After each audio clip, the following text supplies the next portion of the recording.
artistiquement.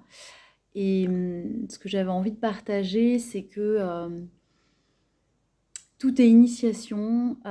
On traverse beaucoup d'initiations à partir de là où on arrive dans la famille qu'on a choisie, parce que c'est ce que je crois. Et puis surtout ce qu'on vit après tout au long de la vie, tout au long des années. Et que toutes ces initiations nous amènent en ayant conscience dessus, parce que j'ai porté conscience sur tout cela il y a quelques années, mais il n'y a pas si longtemps que ça, que ces initiations-là qui nous font évoluer, nous font grandir, où on lâche aussi nos vieilles identités pour en retrouver d'autres, pour avancer. Et, et moi, j'ai fait des allers-retours un peu entre mes parts très créatives.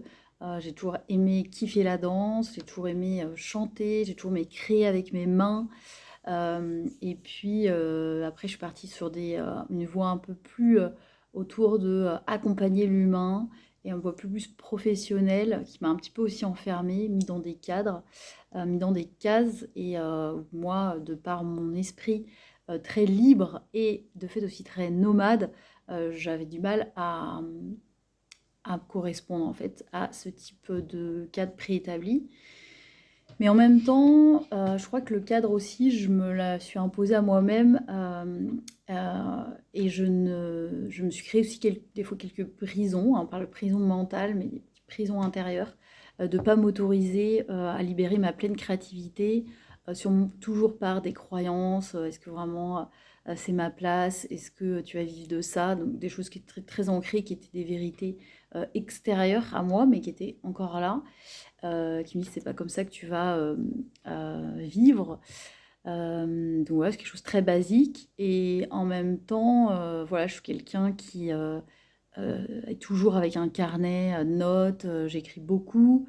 Euh, et je crée, je peins, je danse. Donc toute la création spontanée, intuitive, en fait, fait vraiment partie de mon quotidien. Et le chant a été une révélation, notamment plus particulièrement quand j'ai séjourné en Grèce, où là, je me suis nourrie aussi à travers le chant intuitif.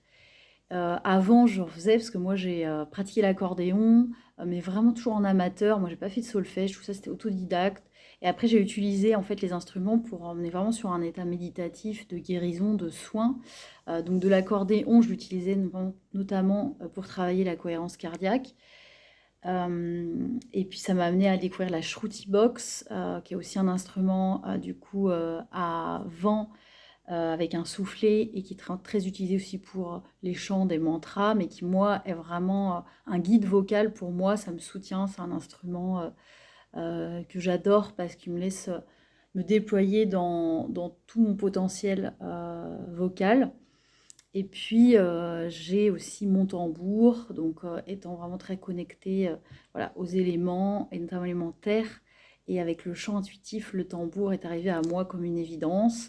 J'ai rencontré une femme vraiment très incroyable dans son atelier, c'était à Athènes. Et j'ai pas créé mon tambour, comme certains le font, mais en fait, c'était juste en fait pour moi d'avoir ce tambour par ce biais-là, par cette femme et qui crée elle-même le tambour.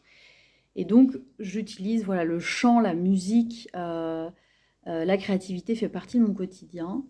Et, euh, et quand je reviens pour les initiations, pour moi, je suis quelqu'un qui aussi adore voyager. J'aime beaucoup ma liberté géographique. J'ai passé beaucoup de temps en mode solo, sac à dos, sur différents continents du monde. Et puis après, voilà, je passais par des vies plus sédentaires. Mais ça a été aussi un voyage. Après, j'ai été maman en couple et ça aussi un grand voyage. Et en devenant aussi famille, j'ai pu basculer sur le schéma très tradit de maisons rénovées, aussi à la campagne, dans des valeurs qui nous étaient chères, en lien vraiment avec un cadre de vie de nature où notre fils pouvait vivre, s'épanouir, mais en même temps dans un schéma très où là je me sentais encore limitée, où j'avais pas l'impression de déployer mon plein potentiel. C'est là que j'ai eu vraiment un éveil spirituel aussi. Je me suis reconnectée à mon énergie, enfin à mes énergies et mes capacités subtiles médiumniques.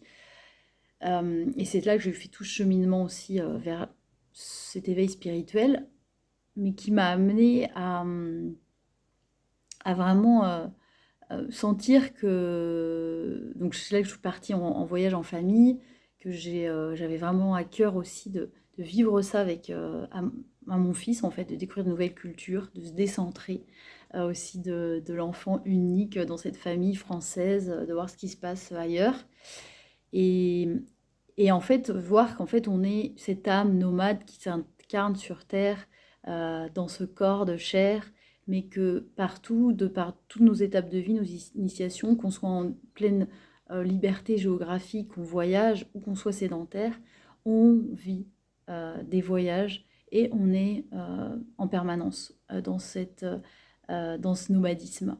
Nomadisme aussi de perte d'identité pour en retrouver une autre, nomadisme à l'intérieur de soi, à faire vivre aussi toutes ces émotions, à les faire circuler, nomadisme, le fait aussi de faire circuler ses pensées. Pour moi, c'est voilà, le nomade, c'est vraiment je suis en mouvement et ça crée pour moi cet amour, la présence, cet amour de la vie.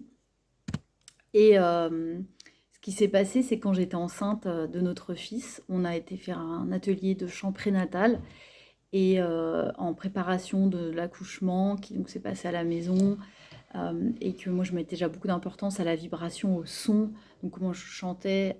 Donc moi je suis une passionnée de l'eau, je kiffe l'eau et je kiffe le chant et, du coup on a été faire cette rencontre avec cette femme. D'ailleurs on n'a fait le chant prénatal et elle nous a proposé un morceau qui s'appelle Nomade de Michel Bernard et qui est devenu notre morceau chouchou, le morceau en fait que l'on chantait à notre fils très très très régulièrement pour l'endormir. Donc qu'on n'a pas chanté exactement au moment de l'accouchement. Il y avait d'autres sons qui sont sortis au moment de l'accouchement. Il y en a eu et ça m'a beaucoup aidé le son. Alors là, énormément, je veux dire, là, on m'a écouté, on m'a entendu chanter. Mais là, j'ai pas pris, c'est pas à ce moment-là, c'est vraiment revenu. Donc c'était pendant la grossesse. Et après, pour faire vraiment, voilà, 7 ans d'endormissement. Et du coup, c'est devenu vite, en fait, pour euh, un chant en fait qui allait nous rallier tous les trois, qui nous a beaucoup soudés. Quand il y avait des changements, il y avait du mouvement dans nos vies. Du coup, un chant qui revient pour remettre aussi de la sécurité quand mon fils peut avoir de nouvelles peurs, et ce à tout âge en fait. Donc évidemment, là en grandissant, aujourd'hui il a 8 ans, donc on est moins dans la phase de chant de l'endormissement, quoique ça revient certaines périodes. Mais en tout cas, voilà, ce chant, il est vraiment central dans notre vie et en même temps, il est tellement porteur de ce message, cette symbolique, que voilà, sont des êtres nomades sous différentes formes, quelles qu'elles